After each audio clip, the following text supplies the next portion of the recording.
అయితే గత 2 రోజుల నుంచి సోషల్ మీడియాలో పాటు కొన్ని ఛానళ్లలో విస్తృత ప్రచారం జరుగుతుంది. ఏంటంటే షర్మిల గారు మళ్ళీ జగన్మోహన్ రెడ్డి గారు కలవబోతున్నారు. వాళ్ళకేదైతే విభేదాలు తలెత్తినాయో ఆస్తి తగాదాలకు సంబంధించి ఇక్కడ పులివెందులకు సంబంధించినటువంటి ఒక నేత మధ్యవర్తిత్వం వహించారు అని చెప్పి ఒక టాక్ అయితే నడుస్తుంది. ఇది ఎంతవరకు నిజం? వైఎస్ జగన్మోహన్ రెడ్డి గారు, వారి సోదరిమణి ఎవరైతే శర్మిల గారు ఉన్నారో వారు ఈ విభేదాలు ఇవి విడిపోయి కలిస్తే అందరికి మంచిదే. ఎందుకంటే బలమైన కుటుంబం వారికి మంచిదే, శర్మిల గారికి మంచిదే, సమాజానికి కూడా మంచిదే. ఒక బలమైన కుటుంబం, బలమైన రాజకీయ నేపథ్యం ఉన్నవాళ్ళు. అయితే నేను అనుకుంటే జగన్మోహన్ రెడ్డి గారు కుటుంబంలో జరిగే వ్యవహారాలు బయట వాళ్ళని అలౌ చేయడు. ఆయనే తేల్చుకుంటాడు.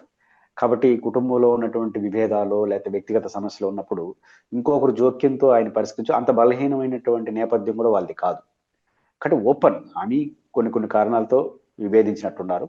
దానితో అదనంగా ఫైనాన్షియల్ ఇష్యూస్ కొన్ని వచ్చినాయి. దానిపైన కూడా జగన్ గారు ఓపెన్గా రాశారు, నా చెల్లి మీద నేను ప్రేమతో అభిమానంతో ఇవ్వాలనుకున్నాను. ఈ కాలంలో వాళ్ళు రాజకీయంగా నన్ను టార్గెట్ చేశారు, నన్ను ఎక్కడాగడం నేను ఆ అభిమానం పోయింది, తిరిగి ఆ అభిమానం వచ్చిన రోజు పరిశీలిస్తానని చెప్పాడు. అంటే క్లియర్గా ఉంది అక్కడ. ఈరోజు తేడా వచ్చింది, లీగల్గా ప్రొసీడ్ అయినారు, రేపు తేడా పోతుంది, హ్యాపీగా ఉంటారు. కాబట్టి వారికి ఏం లేదు. మొన్న జగన్మోహన్ రెడ్డి గారు బర్త్డే కూడా వారు విషెస్ చెప్పారు, థ్యాంక్స్ అమ్మా అని పెట్టారు. కాకపోతే ఆ బర్త్డే విషెస్ చూసినప్పుడు రేపు జరిగే కార్యక్రమంలో కలుస్తారు అని నేను అనుకోవట్లేదు. ఆ బర్త్డే విషెస్ లో ఆమె వైఎస్ జగన్మోహన్ రెడ్డి గారు అని స్పందించారు, అన్నాన్ని స్పందించలేదు. ఆయన మాత్రం అమ్మ అనే స్పందించినాడు. అంటే జనరల్ గా ఇంకా కొంచెం ఆ గ్యాప్ అట్నే ఉన్నట్టుంది. ఎప్పుడో రోజు పరిష్కారం అవుతుంది. పరిష్కారం అయితే ఇద్దరికి మంచిది. ఆయన అభిమానులు కూడా కోరుకుంటారు, అన్న చెల్లెలు గట్టిగా ఉంటే మంచిది అని కోరుకుంటారు తప్ప విభేదం. కానీ శర్మిల గారు ఎప్పుడైనా రాజకీయంగా జగన్ గారికి కానీ వాళ్ళ కుటుంబానికి కానీ డిస్టర్బ్ చేసే యాక్టివిటీస్ అంతే పరోసెస్ గా రియాక్ట్ అవుతుంటారు. కాబట్టి ఈ దశలో వాళ్ళు కలుస్తారని నేను అనుకోను. పులివెందులో ఇట్లాంటి మీటింగ్ లో కలవాల్సిన అవసరం లేదు. వాళ్ళు ఎక్కడోసారి కలవాలంటే కలుస్తారు.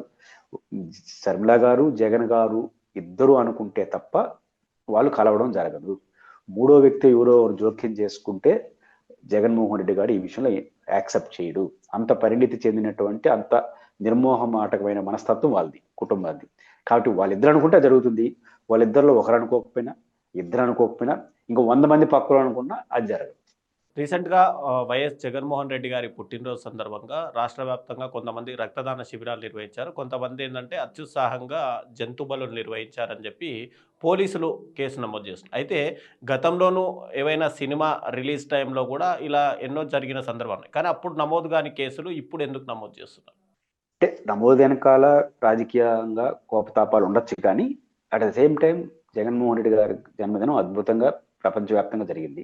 ఎంత అద్భుతంగా జరిగిందంటే ఓడిపోయిన పార్టీ మళ్ళీ గెలుస్తుంది, కార్యకర్తలు ఉత్సాహంగా ఉండాలనే కాన్ఫిడెన్స్ ఇచ్చే పద్ధతిలో జరిగింది. ఆయన ముఖ్యమంత్రిగా ఉన్నప్పుడు ఎంత బలంగా జరగల. కానీ ఇట్లాంటి సమయంలో ఒకరు ఇద్దరు చేసే ఇట్లాంటి పనులు ఆ పార్టీకి నష్టం వస్తుంది. జాగ్రత్త తీసుకోవాలి. మీరు అన్నట్టు ఆ పోలికని యాక్సెప్ట్ చేయడం ఏది, సినిమా వాళ్ళు సినిమా అభిమానుల యొక్క స్థాయికి ఒక ఆర్గనైజ్డ్ బాధ్యతాయుతమైన పార్టీకి తేడా ఉంది. సినిమా ఫంక్షన్లో ఏదో బాధ్యత లేని తనంతో కూడా ఉంటారు చాలా మంది అభిమానులు. వాళ్ళు చేసేదాన్ని ఒక రాజకీయ పార్టీకి ఆపాదించలేం.